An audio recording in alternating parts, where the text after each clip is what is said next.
Hello जी, नमस्कार। सभी का स्वागत है हमारे अपने परिवार BHC विजन में। चलेगा, स्टार्ट करते हैं। और आज अपन बात करेंगे विचित्रता संरक्षण नियम की, स्ट्रेंजनेस कंजर्वेशन लॉ। तो बीती क्लास में अपन ने 2 कंजर्वेशन लॉ पढ़े, जिसमें अपन ने बात की थी आइसोस्पेन यानी संभारिक प्रचक्रण संरक्षण नियम, और I3 संरक्षण नियम की, जो संभारिक प्रचक्रण का ही तृतीय घटक को अपन बोलते हैं I3 संरक्षण नियम। आज अपन बात करेंगे विचित्रता संरक्षण नियम की। विचित्रता संरक्षण नियम, पहली बात तो होता क्या है, तो वही चीज कि रिएक्शन से पहले कुल विचित्रता का मान, रिएक्शन से पहले कुल विचित्रता का मान रिएक्शन के पश्चात कुल विचित्रता के मान के बराबर हो, तो उसे अपन कहेंगे विचित्रता संरक्षण नियम। और इनकी सबकी डेफिनेशन एक दूसरे से रिलेटेड है और समान है। अपन को एक ही चीज का ध्यान रखना है, जो नाम दिया गया है उसको रिएक्शन से पहले और बाद में चिपका देना है।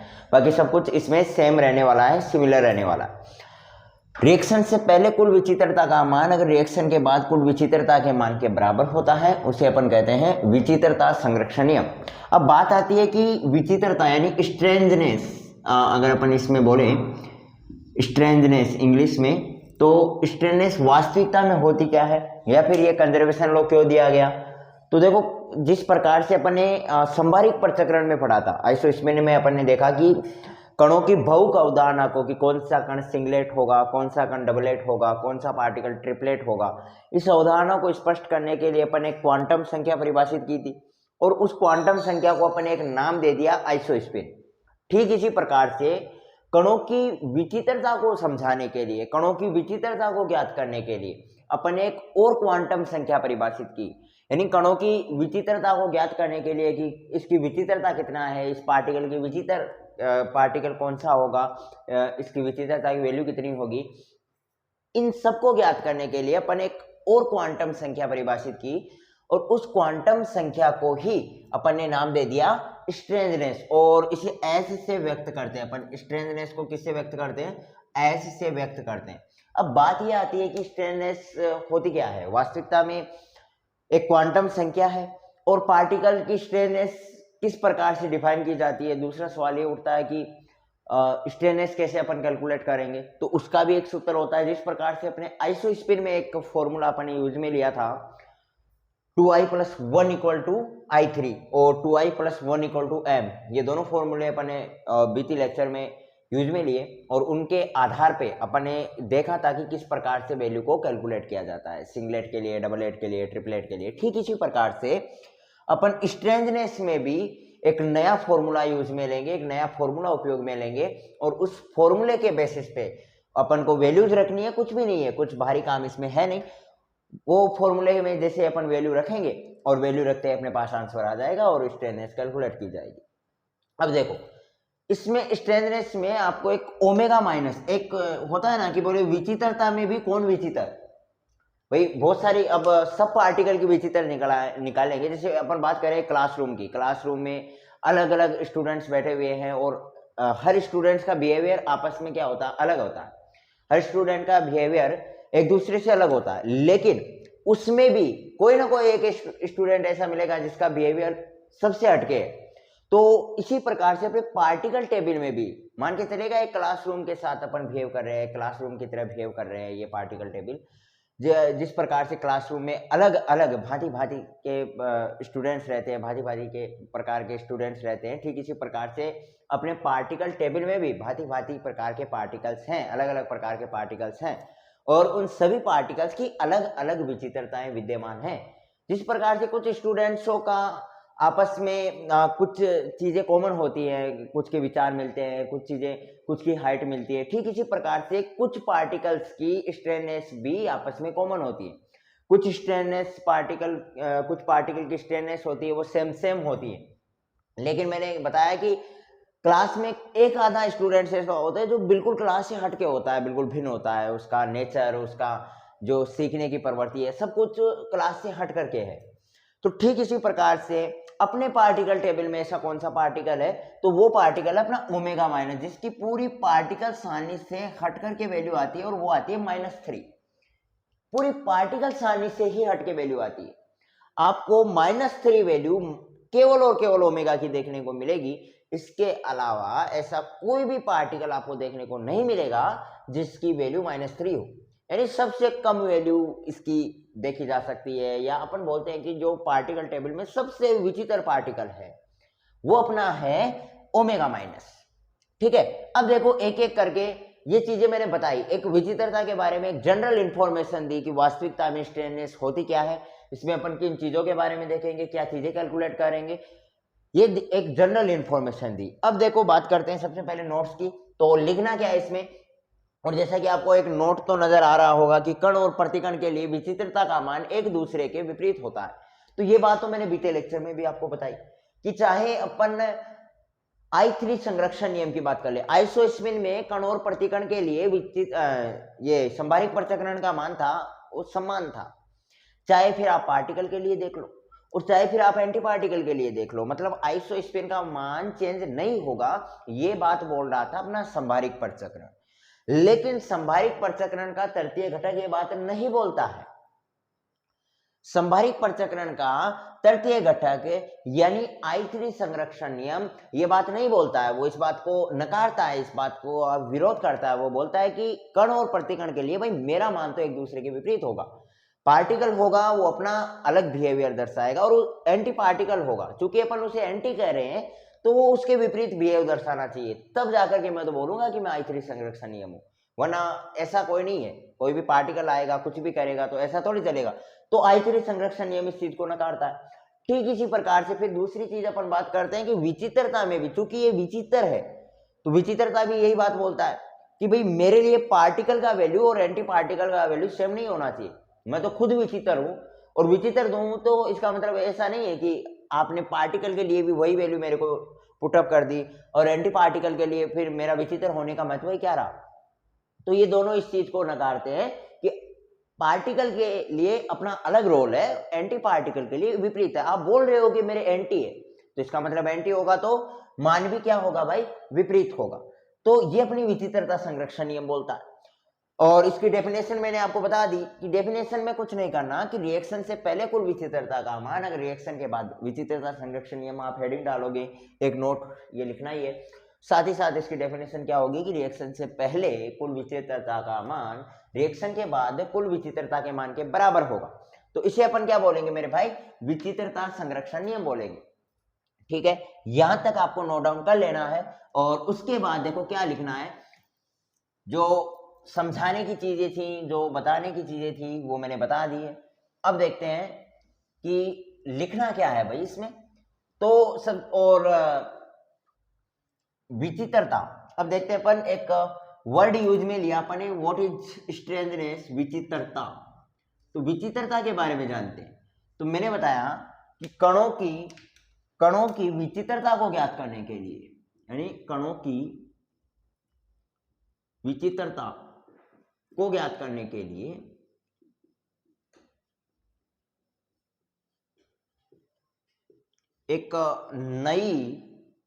एक नई क्वांटम संख्या परिभाषित की गई, एक नई क्वांटम संख्या परिभाषित की गई और उसे अपन क्या कहते हैं, उसे ही विचित्रता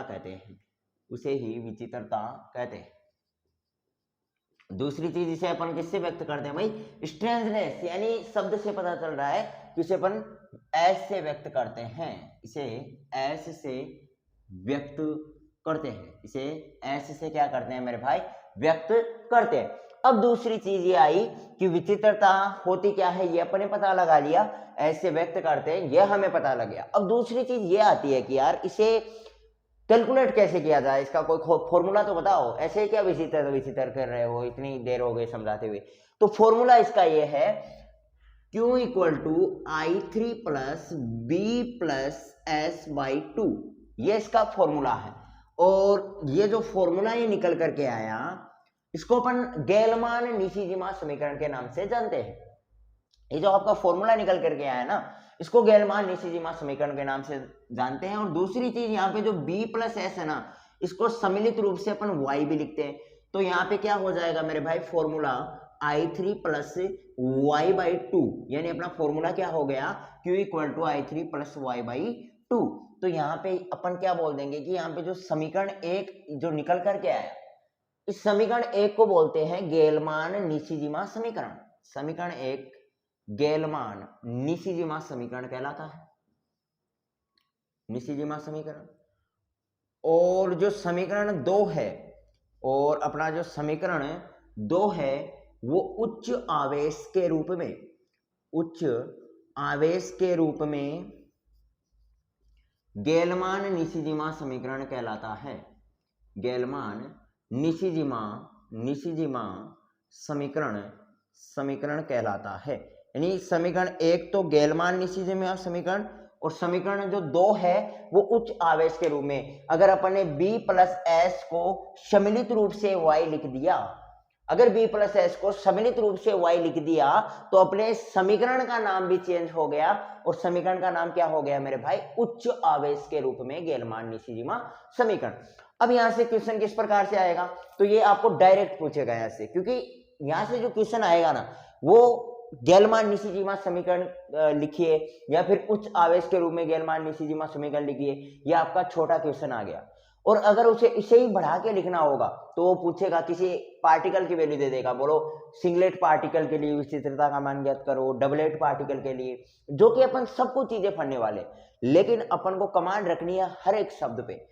अब जैसे मान के चलो आपने इक्वेशन भी पढ़ ली, आपने परिभाषा डेफिनेशन भी पढ़ ली, और एक ये चीज जो कि मैंने साइड में लिखा दी कि समीकरण एक को अपन ये कहते हैं, समीकरण दो को गेलमान निशिजिमा समीकरण उच्च आवेश के रूप में गेलमान निशिजिमा समीकरण कहते हैं, ये अपन ने देखा ही नहीं, और अगले ने यहीं से क्वेश्चन पुटअप कर लिया। अब अपन के लगेगा यार कोई नया टॉपिक आ गया, तो हर एक चीज पे अपन को कमांड रखनी है।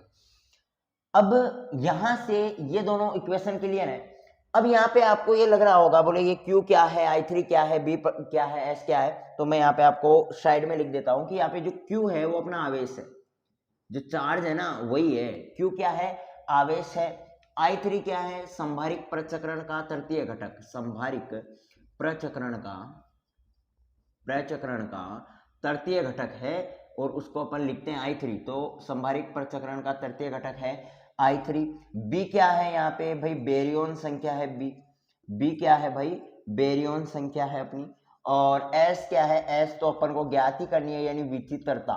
S क्या है भाई, विचित्रता है, यानी S यहाँ पे अपनी विचित्रता हो गई, और B अपना बेरियन संख्या हो गया, और I3 संभारिक प्रचक्रण का तृतीय घटक हो गया, और Q आवेश हो गया।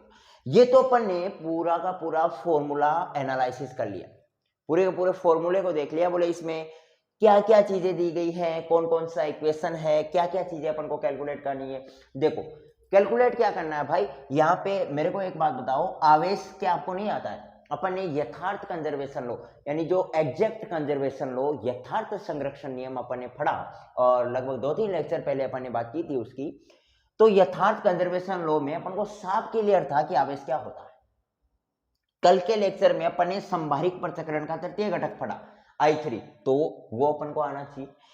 एक 2-3 दिन पहले मैंने एक मैं बताऊं सेकंड लेक्चर में अपन ने पढ़ा था बेरियन संख्या के बारे में, तो वो आपको आना चाहिए। अब ये तो मेरे को पता है कि मैंने कौन से लेक्चर में क्या बताया, तो आपको तो आना ही चाहिए भाई, आपको ये भी पता होना चाहिए नोट्स के किस लाइन में क्या पढ़ा है, ठीक है। और S क्या है, अपनी विचित्रता है, यानी कंजर्वेशन स्ट्रेंजनेस है, जिसके बारे में अभी अपन बात करेंगे। तो एक बार इस चीज का स्क्रीनशॉट लें, और फिर अपन देखते हैं कि किस प्रकार से इसका वैल्यू कैलकुलेट किया जाए। Okay fine. अब देखो मेरे भाई एक बात बताओ, इस समीकरण से क्या मैं S का वैल्यू ज्ञात नहीं कर सकता? इस समीकरण से ये जो Q के रूप में आपको समीकरण दिया गया है, इसको मैं S के पदों में लिखना चाहूं तो क्या हो जाएगा भाई, S2Q minus I3 minus B नहीं हो जाएगा, और यहां से क्या मैं स्ट्रेंजनेस की वैल्यू कैलकुलेट नहीं कर लूंगा, तो ठीक है इसी समीकरण से अपन कैलकुलेट करते हैं। देखो ध्यान से देखना भाई, इसको तो मैं हटा दे रहा हूं, और आप चाहो तो साथ साथ ही अपने नोट्स बनाते हुए चलो, ताकि फिर अपन को बार बार से स्क्रॉल नहीं करना पड़े, या फिर कहीं पे भी अपन को टेलीग्राम वगैरह की जरूरत ना पड़े। अब देखना मैं बोल रहा हूं 2 एस का वैल्यू कैसे कैलकुलेट करोगे, अपने पास फॉर्मूला निकल करके आया 2q minus i3 minus B.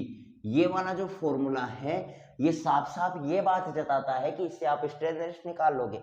और ये फॉर्मूला मैंने कहीं से बनाया नहीं है, कहीं से रटवाया नहीं है, कहीं से उठाया नहीं है, ये वही गेलमान निशीजिमा समीकरण है जो अभी अपन ने देखा है।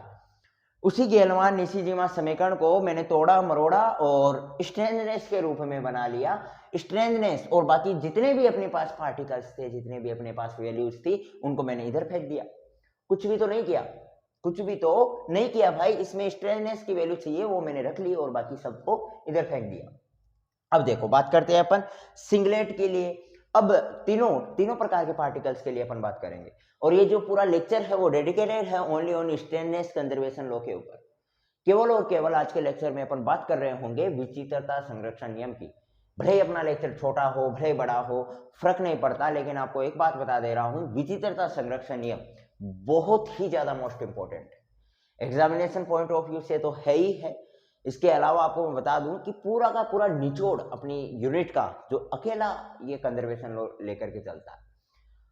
आपको फॉर्मूले से पता होना चाहिए कि ये देखो आवेश, तो आवेश संरक्षण नियम आपने पढ़ा, मतलब पूरा का पूरा कंजर्वेशन लॉ।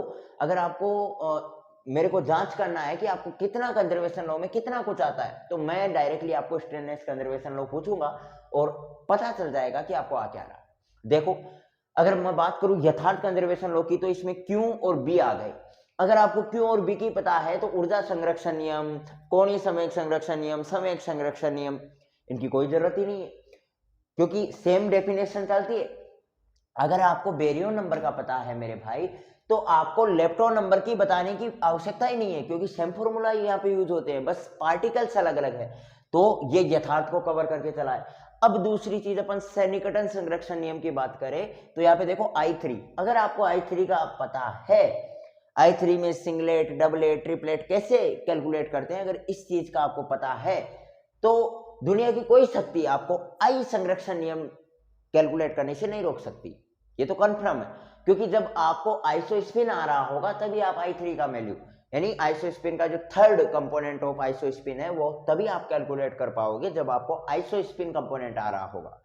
जब आपको आइसोस्पिन का जो रूल है, संभारिक प्रचक्रण का जो नियम है वो आपको आ रहा होगा तभी आप I3 कैलकुलेट कर पाओगे।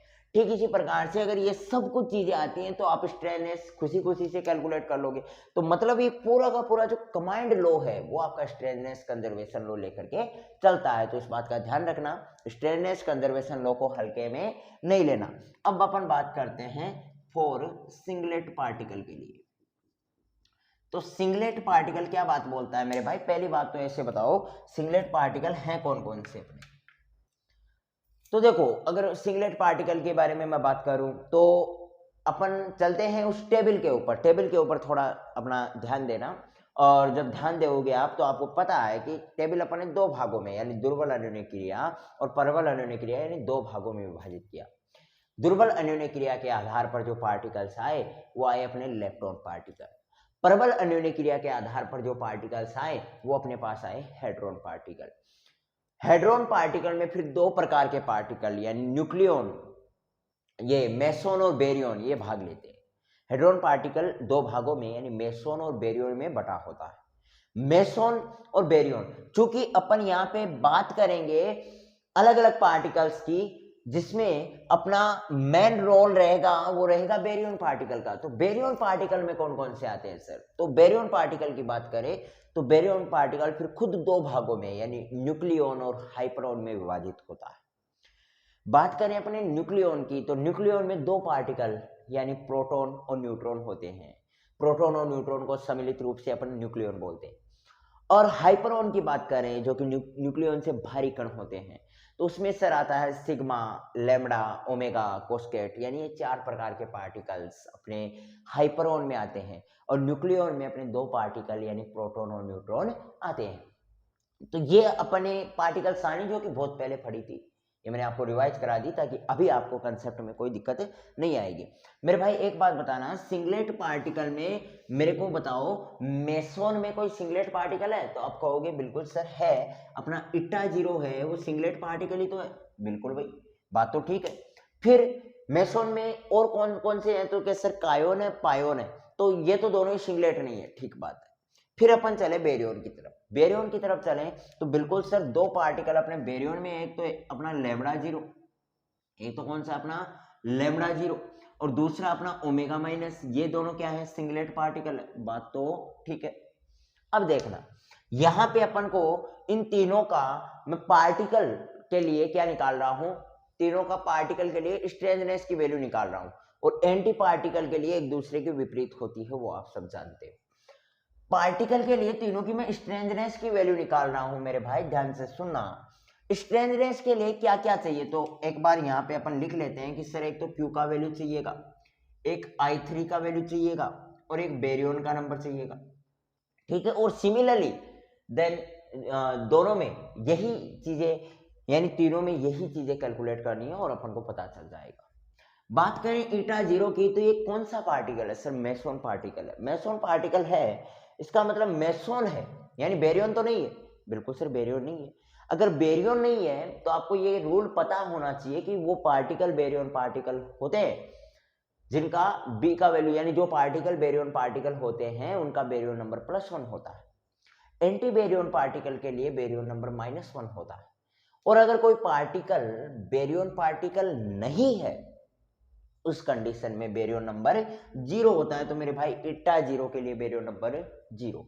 सर चार्ज, तो चार्ज तो अपने इसके खुद के ऊपर लिखा हुआ है, ईटा जीरो, 0 दिया हुआ है, तो मतलब चार्ज तो क्या हो गया, 0 हो गया। चार्ज क्या हो गया मेरे भाई, 0 हो गया। I3 की बात करें, सर आप सिंगलेट पार्टिकल के बारे में अगर अपन बात करें, तो चाहे आइसोस्पिन की बात कर लो या फिर थर्ड कंपोनेंट ऑफ आइसोस्पिन की बात कर लो, यानी चाहे तो आप I3 की बात कर लो या I की बात कर लो, सिंगलेट पार्टिकल में अपने जो I3 का वैल्यू या I का वैल्यू है वो 0 ही रहेगा, चाहे आप कैसे ही पार्टिकल्स देख लो। सिंगलेट के लिए I का मान भी सर 0 रहेगा और I3 का मान भी 0 रहेगा, मतलब मैं बोल सकता हूं कि 0 इसका वैल्यू आएगा I3 का। ठीक इसी प्रकार से यहाँ पे लैम्बडा 0 में आवेश 0, सर टाट पे नजर आ रहा है 0 है, मतलब आवेश कितना होगा, 0 होगा। ओमेगा माइनस, इसके सर पे कितना लिखा हुआ है, कितना लेके घूम रहा है ये टाट पे, तो आप कहोगे माइनस लेके घूम रहा है, तो चार्ज कितना हो जाएगा भाई, -1 हो जाएगा। चार्ज कितना हो जाएगा, -1 हो जाएगा। अब अपन बात करते हैं I3 की, तो I3 तो सिर्फ सभी सिंगलेट पार्टिकल के लिए 0 रहने वाला है, तो I3 में कोई दिक्कत नहीं है। हाँ, अब अपन बात करें बेरियोन नंबर की, बेरियोन नंबर कितना होगा इस चीज की, तो मेरे भाई एक बात बताओ, लैम्बडा 0 और ओमेगा माइनस ये बेरियोन पार्टिकल है कि नहीं, तो आप कहोगे कि बिल्कुल है। अपना ओमेगा और लैम्बडा ये तो बेरियोन पार्टिकल है ही, कोस्केट भी है और इसके अलावा सिग्मा भी है और ये दोनों भी है, तो मतलब अगर बेरियोन पार्टिकल हैं तो बेरियोन नंबर क्या हो जाएगा इनका, +1। अगर ये दोनों बेरियोन पार्टिकल हैं तो दोनों का बेरियोन नंबर कितना हो जाएगा भाई, +1 हो जाएगा, ठीक बात है। अब मेरे को एक बात बताओ, अपन को बात करनी है स्ट्रेंथनेस की, आपके पास सूत्र दिया गया है, मैं यहाँ पे सिर्फ और सिर्फ ये सूत्र में मेरे को वैल्यू रखनी है, अपन को बात करनी है यहाँ पे स्ट्रेंथनेस की कितनी आएगी। मेरे भाई बात करें 2, मैं ईटा 0 के लिए स्ट्रेंथनेस देख रहा हूँ एक बार के लिए, ये लो ईटा 0 के लिए, फिर अपन देखेंगे लैम्बडा 0 के लिए और फिर आगे बढ़ेंगे। ईटा 0 के लिए मैं स्ट्रेंथनेस देख रहा हूं, मतलब 2, फिर क्यू कितना दिया गया है भाई, 0, फिर -I3 -0, फिर -B, तो ये तो सर सब कुछ 0 है, मतलब इसकी स्ट्रेंथनेस भी क्या हो गई भाई, 0 हो गई। सब कुछ 0 है तो स्ट्रेंथनेस भी क्या हो गई, 0 हो गई। अब अपन बात करते हैं लैम्बडा 0 की स्ट्रेंथनेस की। लैम्बडा 0 में 2 क्यों, यानी 0 -I3 0 माइनस क्या हो गया B, तो -1, तो स्ट्रेंथनेस इसकी कितनी आ गई, -1। अब अपन बात करते हैं ओमेगा माइनस की स्ट्रेंथनेस की, तो 2 क्यों -1 दे रखा है, -I3 यानी -0 और -B, तो स्ट्रेंथनेस कितनी आ गई मेरे भाई, -3 आ गई। इसकी स्ट्रेंथनेस क्या आ गई, -3 आ गई, मतलब ये तीनों की स्ट्रेंथनेस की वैल्यू आ गई। यहां तक किसी को कोई दिक्कत नहीं होनी चाहिए। और भाई ये सब चीजें तो 5 क्लास का बच्चा भी कर लेगा। अगर अपन को ये सब चीजें पता है और अगर मैं उसको बोलूं कि भाई इन इन चीजों की इस फॉर्मूले में वैल्यू पुटअप करानी है, तो ये तो अब गली का बच्चा बच्चा कर लेगा। मेन जो मुद्दा था यहाँ पे, वो मेन मुद्दा था इनके आवेश के बारे में जानने का, इनके बैरियर नंबर के बारे में जानने का, इनके I3 की वैल्यू कैलकुलेट करने का, ये था मेन मुद्दा। अब ये तो हर कोई कर लेगा। फिर मैंने एक नोट लगा के आपको लिखा है कि पार्टिकल और एंटी पार्टिकल के लिए बैरियर वैल्यू एक दूसरे के विपरीत होती है। मेरे भाई एक दूसरे के विपरीत होने का मतलब है कि अगर मैं बात कर लूं अब एंटी पार्टिकल के बारे में, ये लो ये वाली जो अब नीचे सारणी बनेगी वो एंटी पार्टिकल के लिए, मतलब एंटी पार्टिकल के लिए विपरीत होने का मतलब अगर इसका जीरो है तो इसका जीरो का बार, मतलब जीरो के ऊपर तो कोई फर्क नहीं पड़ने वाला, -1 का क्या हो जाएगा भाई +1, यानी ईटा जीरो के पार्टिकल के लिए कितना वैल्यू आ रहा है, पार्टिकल के लिए वैल्यू आ रहा है -1, यानी ये सब कुछ है अपने कैलकुलेट किया वो पार्टिकल के लिए किया, और ये नीचे जो ब्लू कलर से है वो मैं एंटी पार्टिकल के लिए लिख रहा हूं जो कि एक दूसरे के विपरीत होता है। तो एंटी पार्टिकल के लिए, पार्टिकल के लिए -1 आया तो एंटी पार्टिकल के लिए क्या हो जाएगा, उसके विपरीत यानी +1। ठीक इसी प्रकार से अगर पार्टिकल के लिए -3 आया तो एंटी पार्टिकल के लिए क्या हो जाएगा, +3। ठीक है सर, एक बात तो समझ में आई कि एक दूसरे के विपरीत होते हैं। लेकिन आप एक बात बताओ, यहाँ पे ओमेगा माइनस दिया हुआ था, मतलब चार्ज -1 था और इसका वैल्यू -3 आ रहा है। आप कह रहे हो एंटी पार्टिकल, एंटी पार्टिकल का मतलब तो आप समझ रहे हो, एंटी पार्टिकल का मतलब है यहाँ पे ईटा जीरो का बार, ठीक है, यहाँ पे लैम्डा जीरो का बार, एंटी पार्टिकल वही होगा ना, ओमेगा माइनस यानी एंटी पार्टिकल हो गया ओमेगा प्लस। ये बात तो समझ पा रहे हो ना आप, एंटी पार्टिकल का मतलब इनका जस्ट विपरीत पार्टिकल और उसके लिए ये वैल्यू आई। लेकिन अब आपके माइंड में एक सवाल तो उठा होगा और उस सवाल के बारे में अपन बात करेंगे कि यार ओमेगा माइनस के लिए अपने चार्ज था वो -1 आया, आप एक बात बताओ ओमेगा प्लस के लिए आप देख रहे हो तो +3 ऐसे कैसे बन गया, आपने नोट लिखा दिया और बन गया, या फिर आप कुछ भी लिखा दोगे और अपन मान लेंगे, तो ऐसा नहीं करना है बिल्कुल भी। अपन कैलकुलेट करते हैं, किसी भी एक पार्टिकल का मान के चलेगा, किसी भी पार्टिकल का ले लीजिएगा, कोई भी एक पार्टिकल उठा लीजिएगा और उसको चेक कर लीजिएगा कि मैंने सही कहा है कि गलत कहा है। विश्वास नहीं करना है, अपन को चेक कर लेना है ताकि कंफर्म हो जाए। और मैं चाहूंगा कि ओमेगा माइनस ले ले, क्योंकि ये थोड़ा विचित्र भी है, वैल्यू भी आपको थोड़ी अटपटी लग रही होगी, इसकी -3 इसकी +3, अब जीरो का तो क्या ही होगा, तो ओमेगा माइनस में ले रहा हूं। ओमेगा माइनस के लिए -3 तो आपको कैलकुलेट करना मैंने बताया। अब ओमेगा प्लस के लिए कैलकुलेट करते हैं कि हकीकत में ये क्या +3 आ रही है या फिर मैंने आपको बेवकूफी बना दिया। अब देखो, अगर मैं सबसे पहले बात करूं चार्ज की, तो आप कहोगे सर ओमेगा प्लस है मतलब चार्ज कितना होगा, +1 होगा। दूसरी चीज मैं इसकी बात करूं बेरियन नंबर की, और तीसरी चीज I3 की, तो ओमेगा प्लस यानी सिंगलेट पार्टिकल है, I3 के वैल्यू तो 0 होगा, कोई दिक्कत नहीं है। अब मेरे भाई यहाँ पे मेन मुद्दा है बेरियन संख्या का, और सबके सब बेरियन संख्या बताओ यहाँ पे कितनी होगी भाई, बेरियन संख्या कितनी होगी, मेन मुद्दा यही है। और अक्सर स्टूडेंट जो कंफ्यूज करता है, अक्सर स्टूडेंट जो गलती करता है इस प्रकार के क्वेश्चंस में, वो वहां पे यही होगी, बस बेरियन नंबर में वो प्लस माइनस की मिस्टेक करेगा, और इतना हिंट देने के बाद तो हर कोई समझ जाएगा। क्योंकि यहाँ पे अक्सर स्टूडेंट क्या करता है कि ओमेगा को देखते ही वो क्या करता है कि बेरियन पार्टिकल है, इसका मतलब बेरियन नंबर क्या हो गया, +1, और अब आप निकालोगे तो यहाँ से शायद वैल्यू आएगी +1 ही। अब आप कहोगे यार यहाँ पे तो आपने +3 लिखा दी, वैल्यू आ रही है +1, मतलब हमें बेवकूफ बनाया गया है, जबकि बात ऐसी है ही नहीं भाई। आप एक चीज को समझो, आपको एक नोट मैंने लिखा है कि बेरियन पार्टिकल होगा तब +1 होगी, अगर बेरियन पार्टिकल होगा ही नहीं या एंटी बेरियन पार्टिकल होगा तो उसके लिए अलग सिचुएशन है। मेरे भाई एक बात बताओ, ओमेगा प्लस होता है बेरियन पार्टिकल या ओमेगा माइनस होता है? बेरियन पार्टिकल आपका ओमेगा माइनस होता है या ओमेगा प्लस होता है? तो क्या सर ओमेगा माइनस होता है, मतलब ये क्या है, इसका एंटी पार्टिकल है। ओमेगा प्लस क्या हुआ, एंटी पार्टिकल। एंटी पार्टिकल के लिए बेरियन नंबर क्या होता है, एंटी बेरियन पार्टिकल हुआ ना ये। अब एंटी बेरियन पार्टिकल के लिए बेरियन नंबर बताओ, तो एंटी बेरियन पार्टिकल के लिए तो सर -1 होता है।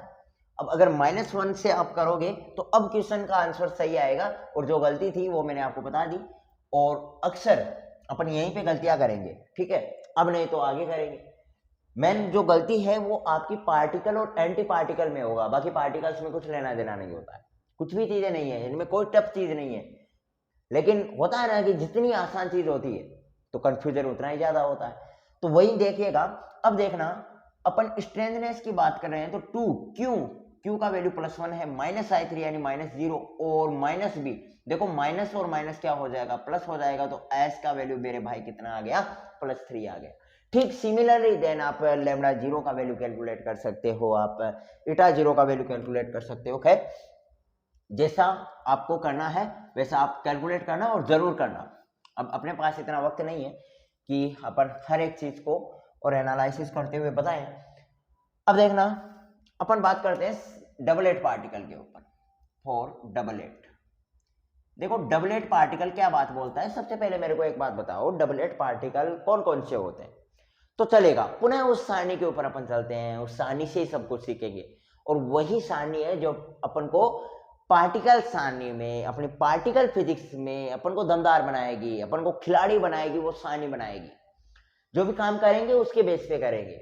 मतलब अपन बोल सकते हैं एक बेस है, आधार है, नींव की ईंट तो वही है।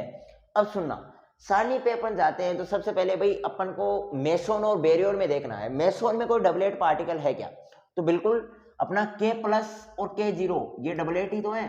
बिल्कुल भाई है, मैंने कब मना किया, K+ और K0 हो गया। इसके अलावा मेरे को बताओ उसमें कोई है, तो आप कहोगे सिर्फ पायोन है जो कि ट्रिपलेट है, और एक ईटा 0 था जो कि सिंगलेट में आपने ले लिया। इसमें 3 तो पार्टिकल आते हैं, तो मतलब मेसोन में नहीं है। बात करें बेरियोन की, तो बेरियोन में कि सर 2 पार्टिकल तो आपने ले लिए, ओमेगा माइनस और लैम्डा 0, 4 पार्टिकल होते हैं उसमें। भाई 4 ही कैसे होते हैं, एक न्यूक्लियन को भूल रहे हो क्या, बिल्कुल न्यूक्लियन भी होता है। मतलब न्यूक्लियन होता है जो डबलेट पार्टिकल ही तो होता है, प्रोटॉन और न्यूट्रॉन, बिल्कुल होता है।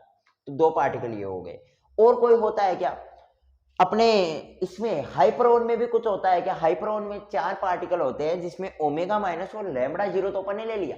अब 2 और बच रहे हैं, कौन कौन से बचे, तो क्या एक सिग्मा बचा जो कि ट्रिपलेट पार्टिकल है, और इसके अलावा एक कोस्केट बचा, वो जरूर अपना डबलेट पार्टिकल आएगा। तो कोस्केट -1, उसमें कौन कौन सा आएगा भाई, कोस्केट -1 और एक आ जाएगा अपना कोस्केट 0। एक आ गया अपना कोस्केट -1 और दूसरे वाला आ गया अपना कोस्केट 0। अब मेरे भाई ध्यान से सुनना, अब ध्यान से सुनना, चीजों को समझना, बहुत कुछ आसान होने वाला है भाई, सुनना। अब देखना मेरे भाई, ध्यान से सुनना, मैं क्या बोल रहा हूं, आपको क्या क्या वैल्यू चाहिए, Q की वैल्यू चाहिए, I3 की वैल्यू चाहिए और B की वैल्यू चाहिए, फटाक से बताओगे। Q की वैल्यू सर +1, इसमें Q की वैल्यू 0, क्योंकि टार्ट पे लिखा हुआ नजर आ रहा है प्रोटॉन पॉजिटिव चार्ज होता है, मतलब प्रोटॉन पे आ गया +1, और न्यूट्रॉन उदासीन होता है, मतलब न्यूट्रॉन पे चार्ज आ गया 0। और कोस्केट -1, टार्ट पे -1 बैठा हुआ है, तो मेरे भाई अगर टार्ट पे -1 बैठा हुआ है तो देखने की आवश्यकता ही नहीं है। -1 और कोस्केट तो 0, ये दोनों टार्ट पे लेके घूम रहा है, तो -1 और 0 इसका आवेश हो गया, कोई दिक्कत वाली बात नहीं है। अब अपन बात करते हैं I3 की। देखो सिंगलेट में तो फिक्स सिस्टम था, फिक्स वैल्यू थी कि सिंगलेट में अपना I3 का वैल्यू 0 ही रहेगा, और वो अपन ने खुशी खुशी कर दी। अब यहाँ पे मुद्दा ये उठता है, अपने डबलेट में 2 वैल्यू आती हैं। डबलेट में एक बात ध्यान से सुनना, देखो एक एक छोटी छोटी चीजें क्लियर करेंगे, कोई दिक्कत वाली बात नहीं है, कहीं भाग के नहीं जा रहे हैं अपन। डबलेट में अपने पास 2 वैल्यू आती है, एक तो आती है -1/2 और एक आता है +1/2। अब किसका वैल्यू तो -1/2 होगा और किसका वैल्यू +1/2, इसका अपन कैसे देखें। और ये तो हमेशा हमें कंफ्यूज ही करता रहता है कि कहीं पे आप -1/2 लिख रहे हो, कहीं पे +1/2 लिख रहे हो। देखो एक बार शांति से सुनना, कुछ भी कंफ्यूजन वाला बात नहीं है भाई। यहाँ पे देखो आवेश के आधार पर अपन को इन्हें बांटते हैं, आवेश के आधार पर, जिस पार्टिकल के आधार पर, यानी जो अपनी I3 की जो दोनों वैल्यू है ना, इनको वरीयता दी जाती है आवेश के आधार पर। जिस पार्टिकल का ज्यादा आवेश होगा उसके लिए अपन बड़ा वैल्यू दे देंगे, जिस पार्टिकल का आवेश ज्यादा होगा उसको बड़ी वाली वैल्यू दे देंगे। यानी जिस पार्टिकल का आवेश मैक्सिमम होगा तो वैल्यू भी क्या हो जाएगी उसकी, पॉजिटिव। जिस पार्टिकल का आवेश कम होगा वैल्यू भी उसकी क्या हो जाएगी, मिनिमम। सर कुछ समझ नहीं है, मान के चलिएगा मेरे भाई, प्रोटॉन और न्यूट्रॉन की बात कर रहा हूं, सुनना। डबलेट पार्टिकल का मतलब है दो दो पार्टिकल्स का समूह है, बात यही तो है। देखो डबलेट पार्टिकल में जैसे कायोन का एक समूह हो गया, मैं इसको अलग अलग भागों में विभाजित कर रहा हूं, और ये लो, ये डबलेट पार्टिकल का समूह हो गया। दो दो पार्टिकल्स को अपन एक साथ लेते हैं, कायोन का अपना एक अलग समूह है, न्यूक्लियन का अपना एक अलग समूह है, और कोस्केट का अपना एक अलग समूह है, तो तीनों में छाटेंगे ना भाई अपन। अब देखो प्रोटॉन और न्यूट्रॉन मैंने एग्जांपल, जस्ट एग्जांपल के लिए ले लिया। अब मेरे को एक बात बताओ, प्रोटॉन, तो प्रोटॉन पे सर के पॉजिटिव चार्ज है यानी +1 चार्ज आता है, न्यूट्रॉन पे 0 चार्ज आता है। अब मैंने क्या कहा, आवेश के आधार पर I3 को वरीयता देंगे, यानी I3 की वैल्यू जिसके ऊपर ज्यादा आवेश होगा उसके लिए पॉजिटिव आएगी, और जिसके ऊपर कम आवेश होगा उसके ऊपर I3 की वैल्यू कम आएगी, यानी नेगेटिव वाली आ जाएगी। आप कहोगे प्रोटॉन और न्यूट्रॉन में मैं आपसे एक बात पूछ रहा हूं कि आवेश किसके ऊपर ज्यादा है, तो देखने से पता चल रहा है, बोले इसके ऊपर +1 है और इसके ऊपर 0 है, मतलब प्रोटॉन के ऊपर आवेश ज्यादा है। अगर प्रोटॉन के ऊपर आवेश ज्यादा है तो I3 का वैल्यू मेरे भाई किसको मैं ज्यादा दूं, तो आप कहोगे -1/2 और +1/2 में कौन सी वैल्यू ज्यादा है, तो बोले +1/2 है, तो प्रोटॉन के लिए तो आ जाएगी +1/2, और इसके लिए अपनी बच गई क्या, -1/2, यानी अपन आवेश के आधार पर इसे वरीयता देते हैं। समझ में आई कुछ बात, और देख लेते हैं। अब अपन जैसे कायोन के लिए कैलकुलेट करेंगे तो और कुछ क्लियर हो जाएगा जो भी आपका रह गया है मैटर। अब सुनना ध्यान से, देखो कायोन के लिए देख लेते हैं अपन, यानी कायोन के लिए K+ के लिए प्लस का 1/2 और K वाले 0 के लिए क्या आ जाएगा, माइनस का 1/2। अब मेरे भाई एक बात बताओ, बेरियन नंबर, क्या मेसोन का भी बेरियन हो सकता है, तो मेसोन बेरियन कैसे हो पाएगा भाई, मेसोन तो अपना अलग पार्टिकल है और बेरियन अपना अलग पार्टिकल है, मतलब बेरियन नंबर दोनों के लिए 0 हो गया, क्योंकि कायोन वाला तो अपना मेसोन पार्टिकल है और बेरियन पार्टिकल तो है ही अपना अलग, तो ये हो गया कायोन का ताम झाम खत्म। अब अपन बात करते हैं न्यूक्लियन की, यानी प्रोटॉन न्यूट्रॉन की। तो प्रोटॉन न्यूट्रॉन के लिए I3 की वैल्यू मैंने अभी बताई कि प्रोटॉन के लिए +1/2 आएगी और न्यूट्रॉन के लिए -1/2 आएगी। कारण अभी आपको बताया कि जिसके ऊपर आवेश ज्यादा होगा वरीयता अपन उसी को देंगे। बेरियन नंबर, वास्तविकता में क्या प्रोटॉन और न्यूट्रॉन बेरियन पार्टिकल है, बिल्कुल है।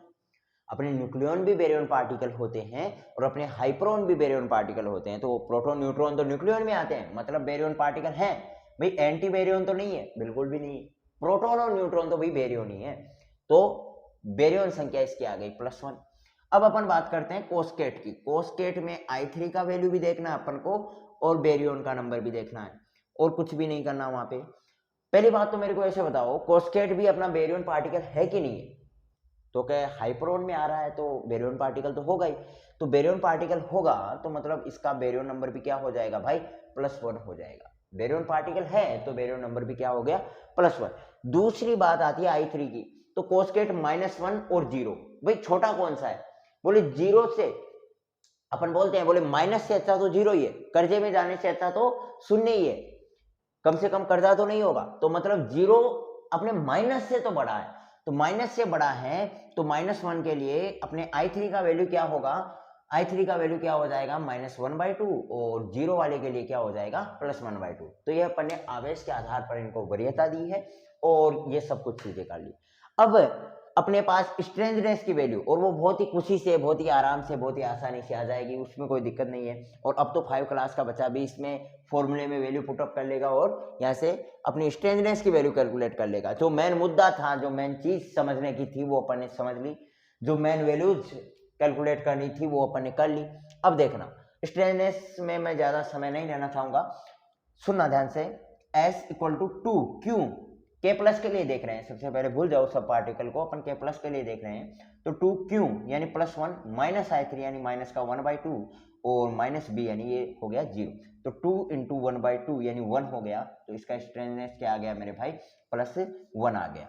ठीक है, अब अपन बात करते हैं K0 के लिए, तो 2 क्यों -I3 यानी प्लस का 1/2 और -0, तो ये भी क्या हो गया मेरे भाई, S का वैल्यू +1 हो गया, इसका वैल्यू इसके लिए क्या हो गया, +1 हो गया।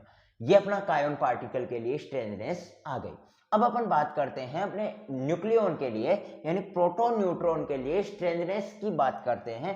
प्रोटॉन के लिए स्ट्रेंथनेस कितनी आएगी, तो देखो 2 क्यों यानी +1 -I3 -1, तो ये 2 × 1/2 -1, तो ये 1 से 1 कट जाएगा, तो स्ट्रेंथनेस कितनी आ गई भाई, 0 आ गई। ठीक है, अब अपन बात करते हैं न्यूट्रॉन के लिए, तो 2 क्यू माइनस आई 3 यानी प्लस का 1/2 और -1 तो ये, और इससे ये कटेगा, तो इसके लिए भी भाई प्रोटॉन और न्यूट्रॉन के लिए स्ट्रेननेस का वैल्यू कितना रहने वाला है, 0 रहने वाला है। अपने कायोन के लिए देख लिया, प्रोटॉन न्यूट्रॉन के लिए देख लिया। अब बच गए क्या भाई, कोस्केट -1। कोस्केट -1 के लिए देखेंगे 2 क्यू यानी -1 माइनस आई 3 यानी प्लस का 1/2 और -1। मेरे भाई 2 इंटू ये क्या हो गया, माइनस का 1/2 और माइनस माइनस क्या हो गया, माइनस का 2 हो गया। -1 यहां से बचा और -1 यहां से बचा, तो कितना हो गया मेरे भाई, माइनस का 2 हो गया। और कोस्केट 0 की बात करेंगे तो 2 0 माइनस 1/2 -1, तो 2 से 2 कट गया और ये भी क्या हो गया, स्ट्रेननेस माइनस का 2 हो गया। ये वैल्यू आपने कैलकुलेट कर ली, इसमें किसी को कोई दिक्कत होनी नहीं चाहिए थी। और यहाँ पे मैं आपको बता रहा था स्ट्रेननेस इसकी सबसे निराली आती है अपनी ओमेगा माइनस की, तो ओमेगा माइनस को मैं एक अलग से इंगित करके लिखना चाहूंगा ताकि आपको ध्यान में रहना चाहिए। बोले सबसे विचित्र पार्टिकल कौन, अपना ओमेगा माइनस। अगर कोई पूछे ना कि सबसे विचित्र पार्टिकल अपने पार्टिकल टेबल में कौन है, तो ये ओमेगा माइनस है। इसकी जैसी वैल्यू आपको कहीं नजर नहीं आएगी भाई। अब देख लो, आप खुद देख लो, यहाँ से कायोन में देखा दोनों में सिमिलर वैल्यू आ रही है +1। आपने प्रोटॉन न्यूट्रॉन में देखा दोनों में सिमिलर वैल्यू आ रही है 0। आपने यहाँ पे कोस्केट में देखा दोनों में सिमिलर वैल्यू आ रही है -2। पहली तो बात है दोनों में सिमिलर वैल्यूज आ रही है, मतलब पार्टिकल्स में आपस में सिमिलर वैल्यूज आ रही है। दूसरी बात है इतनी कम वैल्यू भी नहीं आ रही है भाई, ओमेगा की -3 आ रही है, ऐसी -3 आपको वैल्यू नहीं मिलेगी। कम से कम यहाँ पे मान के चलिए कोस्केट है ना, इसकी कम से कम आ गई, ओमेगा के बाद जो कम है या इससे बड़ी, ओमेगा से तो बड़ी हो गई ना अपनी -2, -3 से तो बड़ी हो गई, तो मतलब सबसे कम जो वैल्यू आएगी वो ओमेगा माइनस की आएगी। आप और पार्टिकल्स देख लेना, और पार्टिकल्स अभी देखेंगे ट्रिपलेट में भी आप देखोगे कुछ नहीं मिलने वाला। अब यहाँ से पार्टिकल की वैल्यू मैंने कैलकुलेट की है, अब अपन एंटी पार्टिकल की वैल्यू कैलकुलेट कर ले। और एंटी पार्टिकल में अपन को डायरेक्ट लिखूंगा क्योंकि मैंने आपको कैलकुलेट करना बता दिया है। अगर कभी शक हो, कभी अपन को लगे कि यार ऐसे कैसे हुआ, तो आपको डायरेक्ट कैलकुलेट कर लेना है, ठीक है। फॉर्मूला आपके साथ है, वैल्यूज आपके पास है। अब सुनना ध्यान से, एंटी पार्टिकल के लिए देखेंगे तो एक दूसरे की क्या होती है भाई, विपरीत होती है, ये चीज अपन को पता है। मतलब एस का वैल्यू +1 था तो -1 हो जाएगा, कायोन के लिए -1 हो गई, और 0 का तो क्या ही एंटी पार्टिकल होगा, 0 का तो कोई विपरीत करने से भी कोई मतलब नहीं है। हाँ, कोस्केट के लिए +2 हो जाएगी, एंटी पार्टिकल के लिए वैल्यूज क्या हो जाएंगी, +2 हो जाएंगी, और अपने कायोन के लिए वैल्यूज क्या हो जाएंगी मेरे भाई, -1 हो जाएंगी। एक बार आप इस चीज का स्क्रीनशॉट ले, फिर अपन आगे चलते हैं।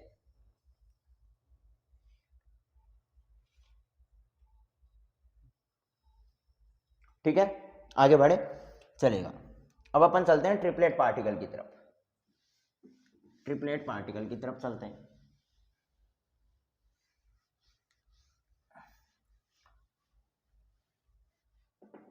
और ट्रिपलेट पार्टिकल में आपको कुछ भी दिमाग लगाने की आवश्यकता ही नहीं है, बहुत कुछ लल्लू है। इन सबसे आसान है वो मैं आपको बताऊं, और मुझे तो बहुत आसान लगता है, और लगता क्या है ही ट्रिपलेट, क्योंकि ट्रिपलेट में आपको कुछ दिमाग लगाने की आवश्यकता ही नहीं है।